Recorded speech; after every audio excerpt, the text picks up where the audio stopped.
Right, okay, fan reaction. Burnley 0, Everton 2. I normally wait a bit before I do these, but I've just got in now. I'm just going to get it done, get it straight out of the way. I really can't be arsed. Where to start? Wow, we were dreadful, weren't we? Really, really poor. And the most frustrating thing for me about how poor we was today is we were dreadful at the start of the season, weren't we? I think everyone agrees that Tottenham game at home, alright, it was Tottenham. So a lot of people, myself included, were saying, no, it was Tottenham. But then we put in that performance at Everton, at Goodison. That were dreadful. But then again, it was a case of, we made quite a few changes to the team. And then there was that performance down at Brentford. And we were just awful at the start of the season. But recently, I've been, feeling that we've improved. And I think a lot of people felt like we improved because we had done. We got a very good result down at Brighton, who at the time, if they'd have beat us, I think they would have gone fourth or fifth. But obviously, we did well down there to get the point, in my opinion. We battered, albeit a very poor Sheffield United team, 5-0.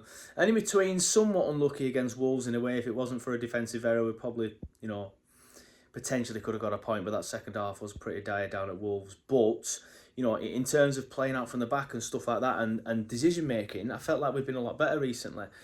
But that game today, that were back to square one. That really, really worked. It were dreadful, utterly, utterly dreadful. Everton didn't need, like, we as Burnley fans know how Dyche will play, and I think a lot of people do now. I think a lot of it gets pigeonholed into this negative anti-football manager, and we were saying for years that it weren't true, because Dyche teams press, and they've always pressed very, very well, and that's what they did to us today.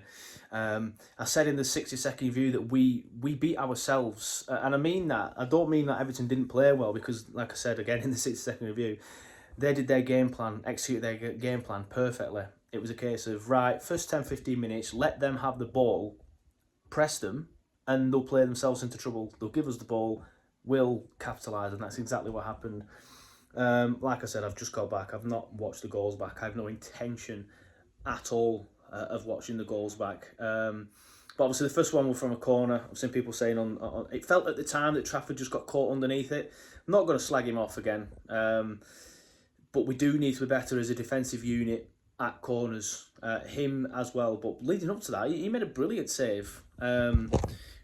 I think that's why it was a corner, wasn't it? Because they thought they scored. He made a brilliant save, and then not long before that, he came rushing out and did some great sweeper keeper stuff. But he does get caught under it.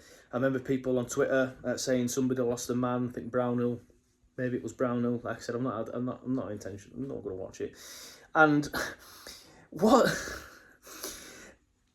Michael Keane scored, right? And he's a defender, and he's scoring a tapping.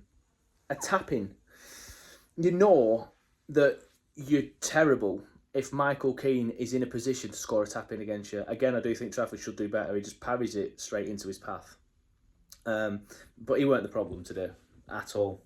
It was the defensive unit, and they're playing it out from the back again. As I was saying, Everton or Dyche teams, they will just let you have the ball, and they will pressure or step on as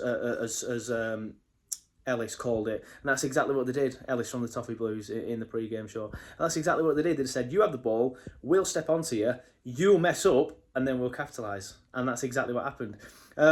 Some people saying, "Yeah, second half we played well." Everton allowed us to play well. They stopped stepping up on us as much, and they just said, "We're 2-0 up. The onus is on you now to take the game to us." And all right, we hit the bar, but other than that, we had a bit of a flurry with 10 minutes to go. But again, I just felt like we're just lacking something up front. The only positives for me today, the only positives were personnel. And that's obviously Foster being back. Great to see him back. Hope to God he's fully better now, and he can kick on, because everybody loves you at Burnley, mate. So fingers crossed. He can kick on, and if he isn't going to AFCON, like Vincent Kompany said, hopefully that's just gonna benefit us. And obviously Manuel Benson, fantastic. And again, he looked like he was trying to make things happen. Like he did look a lot, but I'm not going to slag any individuals off. I try and stop doing that now so much, unless someone has a stinker. But some of JBL's final ball today, man. Jesus Christ. I don't think he found a Burnley player once. Obviously, I'm being facetious, but a lot of his final products wasn't good enough. So when Benson came on, he did look a lot better on that right-hand side. So for me, Fulham up next. Start Lyle, because there's a reason he was brought on at half-time. Start Benson, because he was trying to make things happen. Start Ekdal. Just please start Ekdal. And obviously Taylor's back. So Taylor left back, Vinny right back, as in Vitinho, obviously not Vincent Kompany. Although, you know, it couldn't be any worse. Vincent Kompany sticking centre half as well. But no, obviously Charlie Taylor left back, Vinny right back. We'll have that balance back that we found. Because I know people have been saying, you know, we had a big player missing. We had to change the entire, well, not the entire back line, but we had to change the back line. And that could be a reason as to why we were so poor at the back. No, I just think Everton had our number, stepped onto us and we couldn't really handle it. But up the Clarets, on to Fulham. Yeah, I'd said after the Palace game that I feel like we're down, and I kind of just going through the motions now with it. I can't see us getting out of it. I'll be very, very shocked. So no real animation from me anymore. Can't see us getting out of it, and I think we'll go down. And who knows? Second half of the season we will be better. I think we will be better, but we just left ourselves too much to do. But yeah, on to Fulham, up the Clarets. See you for the pre-game show. In fact, no, full-time show, which might be on Monday. I'll let you know on Twitter. Cheers.